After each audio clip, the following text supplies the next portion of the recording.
like he did in the previous Blitz game.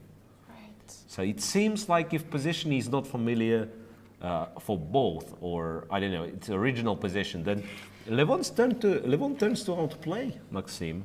So which we've seen in fact in both in both Blitz games. So Right. Levon was the one who got better position.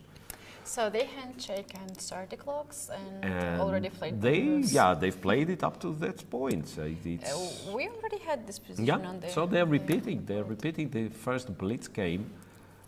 E3 played, everything goes according to plan, castles, H3, C6, knight goes back, knight goes to C7. It's not like so game far, rook C8, rook B8, rook A8. Yeah, so he will not play rook C8 anymore. That's clear.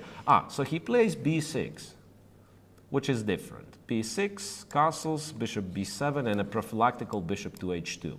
And Wow, a lot of A5, moves. A4, I can see. I guess it's like C5, A4, A5. Yeah, that makes more sense. And C5. Yeah, so C5 was played A4, A5, and knight goes to E5. 597, here we are. Oh, well, already knight to D7. Yeah, our electronics is not in time to follow the game. Knight takes D7, queen takes D7, something like bishop F3. Oh, bishop G4. Why is that? Why would you need bishop G4? So that E6. if you provoke E6, then this knight has absolutely no prospects. It's like it has to spend a lot of time to be redirected somewhere. Here we have queen D2 and bishop C6. Yeah, so queen D2 played and bishop C6 played. B3 played by Aronian. Well, his knight on C3 is not doing a great job either. I don't believe this is the last game of this match. I thought it was Well, like it has to be. endless match. Yeah, they're so evenly matched, those two players. Yeah, rook F8. Now, for a change, I like the position Maxime Vachier Lagrave got from the opening. Knight E2, C takes D4. While what we are taking with, well, actually, it can make sense. I mean, to take with the knight. Yeah, that's what Levon did. He still keeps, judging on the clock, he still keeps his 1 minute advantage. Right. And B5. We have here. So black started to, well, organize some counterplay here. Yeah, he wants to trade the pieces and also look the pin on. Yeah, so bishop on G7 pins the knight. You can't really take D4 here. Sorry, you can't really take C6 with the D4 knight. I think black is very comfortable. You know who's the happiest person right now? Dinglerian, who is, I guess, sitting in his room and watching. Yeah, watching the tie break, and he already knows it's finished for him. Okay. We have A takes B5, knight takes B5. A B5, knight B5, and what? And you kind of got to play C3 here. You don't want this structure to happen so that black will take on B5 or on D4, and you will have to recapture with E pawn. So C3 played. Knight takes D4. Pawn E takes D4. E takes D4.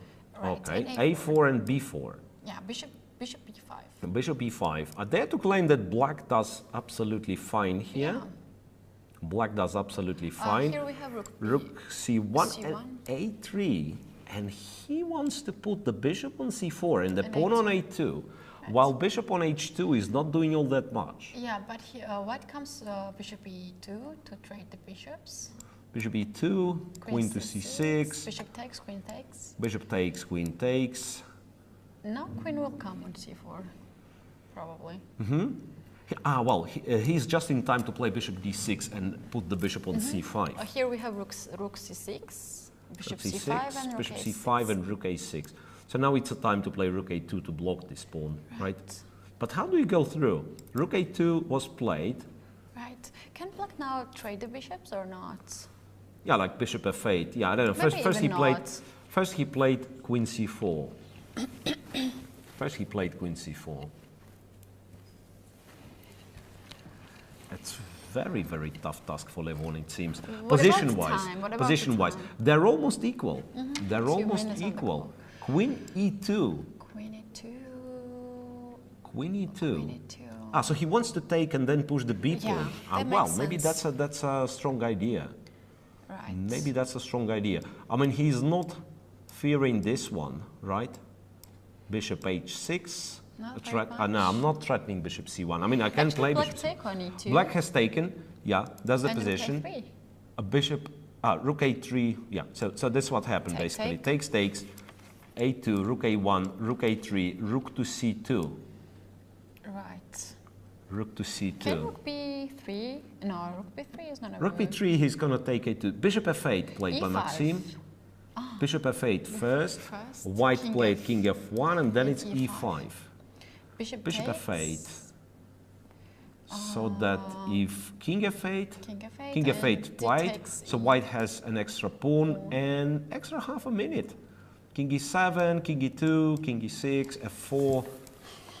Has to be still within the drawing margin, but oh wow, d4 was played. This is something. Yeah, okay, just take the pawn. You can't do much. You can't. Well, king d3. King d3 is possible. So if takes king d5, yeah. Right. So that's the point. Yeah, the and he king opens the comes to third the- rank. He opens the third rank. Yeah, he takes. King d5.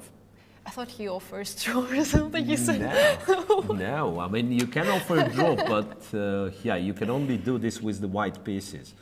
I mean, they're kind of resigning the match at the same time. Rook d2. Can king comes on e4? Keeping the d pawn on the board for a little bit. King comes on King c4. c4. So he wants to go all the way here, or what? But he d5. loves to play d5. King b4, d6, and king b3. Right. Protecting the pawn. Oh wow, this is serious. King f. This is serious. King f3, king c3. Rook will have to go. Rook f2. Oh wow, that is something. I mean, now I don't understand what's going on in this game. What I know, they will start getting increment after move 60, and we are quite close to move 60. Really? I mean, 44, so it's not like they will lose on time. Well, something has happened. It was a check here. No, it was h5 actually. It was h5 Let's get it first. from here. Yeah, okay, let's get it from here. That's the current position. White played g4, takes, rook a5, threatening f6. Black king traveled the world.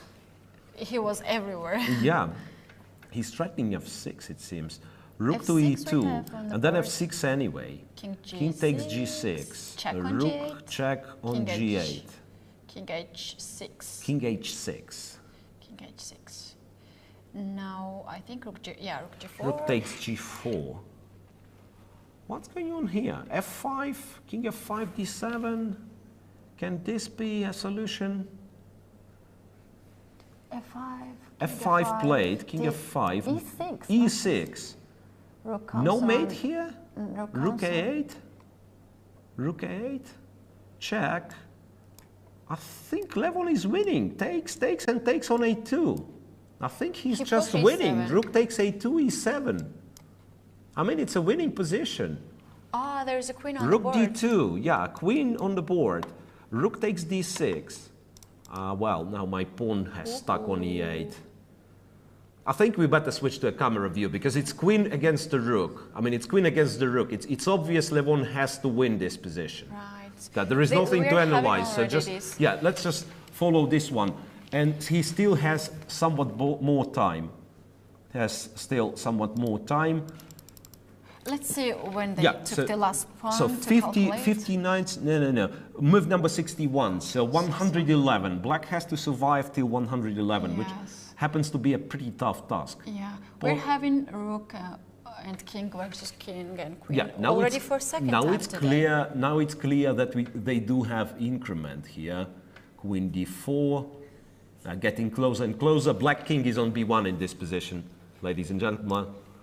Black king is on b1, and rook goes far away to h3. And this is the way computer defends this kind of positions. There should be checks, many checks. Checks. King a1, queen to f6, and the rook is lost on the next move, and Levon goes to the final. King a2, queen e6, rook b3, king c2. That's all she wrote. King e1 and Queen a6, and handshake. congratulations to Levon Aronian. Well, showing a fantastic display in this Armageddon game. Right. We don't know what was happening here, but oh my god. oh my goodness! I mean.